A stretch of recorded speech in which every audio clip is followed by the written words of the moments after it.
बतौर अभिनेता तो दिलीप कुमार से जुड़े किस्सों और घटनाओं की भरमार है, लेकिन एक्टिंग से परे भी उनकी जिंदगी से कई ऐसे किस्से जुड़े हैं जो काफी फेमस भी हुए।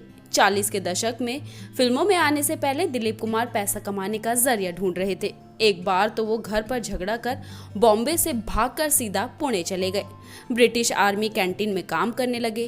कैंटीन में उनके बनाए सैंडविच काफी मशहूर थे और ये आज़ादी से पहले का दौर था और देश में अंग्रेजों का राज भी।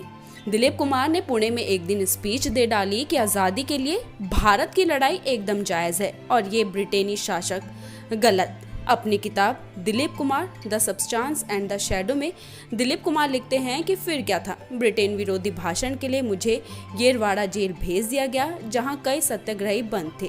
तब सत्याग्रहियों को गांधीवाला कहा जाता था। दूसरे कैदियों के समर्थन में मैं भी भूख हड़ताल पर बैठ गया। सुबह मेरे पहचान के एक मेजर आए तो मैं जेल से छूटा और मैं भी गांधीवाला बन गया था।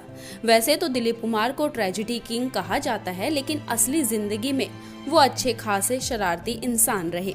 अपनी ऑटोबायोग्राफी के फॉरवर्ड में सायरा बानो लिखती है कि साहब कभी कभी हेलन के गाने में मोनिका ओ माय डार्लिंग पर उनकी हुबहू नकल करके डांस करते थे, वैसे ही कपड़े पहनकर वैसी ही अदाएं, और मैं तो हैरान रह जाती थी। वो कथक डांसर गोपी कृष्ण की भी नकल किया करते थे। काफी मुश्किल नृत्य था। एक बार तो सितारा देवी और गोपी जी भी उस समय मौजूद थे और वो लोग खूब हंसे थे। वैसे अपने लड़कपन में दिलीप कुमार खासे शर्मीले थे। उन दिनों दिलीप कुमार और राज कपूर दोनों बॉम्बे में खालसा कॉलेज में पढ़ते थे।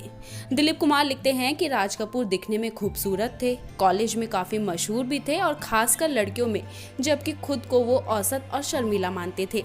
एक किस्से का जिक्र दिलीप कुमार ने यूं किया कि राज कपूर ने ठान ली थी कि वो मेरा शर्मीलापन दूर करके रहेंगे। एक बार वो मुझे कोलाबा में सैर कराने के बहाने ले गए। हमने टांगे की सवारी की। अचानक राज ने टांगे वाले को रोका। वहाँ 2 पारसी लड़कियां खड़ी थी।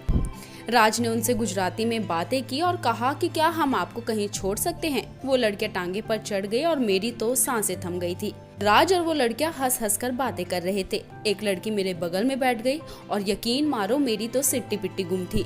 दरअसल ये राज का तरीका था कि कैसे मैं औरतों के सामने असहज महसूस करना बंद करूं। ऐसे और भी कई किस्से हैं, लेकिन राज कभी अभद्रता नहीं करते थे, वो सिर्फ शैतान थे।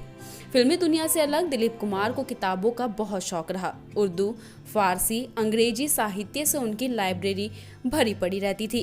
कुरान और गीता दोनों से वो वाकिफ थे। यूँ तो वो सूती के सादे कुर्ते में रहते थे, लेकिन वो बेहतरीन टाई, सूट और स्टाइलिश जूतों के भी शौकीन रहे। कपड़ों को लेकर उनका पसंदीदा जुमला था, व्हाइट इज व्हाइट और of white is of white. उनके कपड़ों को रंगों के हिसाब से अलग अलग बहुत करीने से संभाल कर रखना होता था। राज कपूर अक्सर मीडिया इंटरव्यू में कहा करते थे कि अगर कभी दिलीप शादी करेंगे तो वो घुटनों के बल उनके घर जाएंगे। अब असल में दिलीप कुमार का निकाह हुआ तो वो अपना वादा निभाते हुए राज कपूर वाकई घुटनों के बल दिलीप कुमार के घर गए थे। शादी में घोड़ी लेकर आने वाले में थे पृथ्वीराज कपूर, शशि कपूर और नासिर, जो दिलीप कुमार के भाई थे।